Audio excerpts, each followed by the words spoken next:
आज क्लियर हो चुका है, गठबंधन ने भी अपने सीटों को क्लियर कर दिया है। अजय निषाद मुजफ्फरपुर से उतारे गए, क्या कहेंगे? देखिए, स्पष्ट कर देना चाहते हैं, जिस गठबंधन में प्रत्याशी तय करने में 2 महीना से ऊपर लग गया और वैसे प्रत्याशी को सेलेक्ट किया गया जो कहीं से रिजेक्ट है, रिजेक्ट को उन्होंने सेलेक्ट किया है। इससे आप लड़ाई को समझ सकते हैं कि क्या हो सकता है।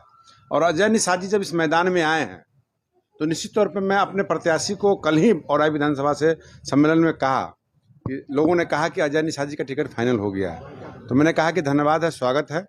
अब हमारे प्रत्याशी का चुनाव आसान हुआ और मल्लाह जाति निश्चित रूप से वो किसी से सलाह नहीं करता है। सलाह करता है तो भारतीय जनता पार्टी और राम जी की पार्टी से सलाह करता है, क्योंकि खेमनहार प्रभु श्री राम का निषाद समाज मल्लाह समाज है। मल्लाह समाज राजभूषण जी के साथ है और बीजेपी के साथ है, तो मुजफ्फरपुर का मल्लाह समाज राजभूषण जी को 90% वोट देने जा रहा है, ये गारंटी के साथ मैं कर रहा हूँ। मुकेश सहनी भी है इधर, ये कैसे? मुकेश सहनी हैं तो जहाँ हैं, मुकेश सहनी की अगर बात करते हैं, अगर मल्लाह का नेता है, उनको 3 सीट महागठबंधन ने दिया है, क्या एक भी सीट मल्लाह को किसी गरीब के बेटा को लड़ाने का काम उन्होंने किया है क्या? मैं स्पष्ट करना चाहता हूँ आपके चैनल के माध्यम से। अगर उपेंद्र कुशवाहा जी ने पिछले बार चुनाव लड़े थे तो उन्होंने कहा सीतामढ़ी से कि मुझे 2 सीट मिला है तो मैं 2 सीट पर कुशवाहा को लड़ाऊंगा, क्योंकि कुशवाहा जाति का मैं नेता हूं।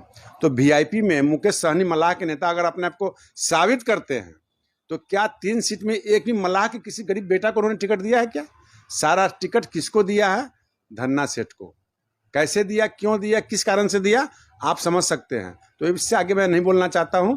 मल्लाह अब समझदार हो चुका है, मल्लाह देश हित में काम करना चाहता है। मल्लाह जाति भगवान प्रभु श्री राम के साथ है, भारतीय जनता पार्टी के साथ है। मल्लाह को, निषाद को अगर किसी ने सम्मान दिया है तो मोदी जी ने सम्मान दिया है, भारतीय जनता पार्टी ने सम्मान दिया है। चाहे वो सांसद का टिकट दिया हो, चाहे मंत्री बनाया हो, चाहे एमएलसी बनाया हो। आज तक इतिहास उठा के देख ले तो एनडीए के अंदर 2 मल्लाह जाति के लोग मंत्री हैं। श्री मदन सहनी जी मंत्री हैं, श्री हरि सहनी जी मंत्री हैं, तमाम ऐसे लोग हैं। आप और जगह बता दीजिए हमको क्या है। देखिए, बीजेपी में तो वैश्य समाज की भी उपेक्षा की गई इस बार लोकसभा। नहीं, आपका ये कहना गलत है कि भारतीय जनता पार्टी किसी समाज को उपेक्षा नहीं करती है। वैश्य समाज में या अग्री जाति में या पिछड़ी जाति में आप अपने अपने गोत्र के हिसाब से बात करते हैं कि नुनियार को नहीं मिला, बनिया को नहीं मिला, तेली को नहीं मिला, फलाने सोनार को नहीं मिला। नहीं, वैश्य समाज को सम्मान मिला है, अग्री जाति को सम्मान मिला है, पिछड़ी जाति को सम्मान मिला है, दलित शोषित वंचित को भी सम्मान मिला है। अच्छा, बिहार में कितनी सीटें आप लोग एनडीए जीते? मैं 40 का 40 सीट जीतूंगा और 400 के पार हमारी गारंटी है।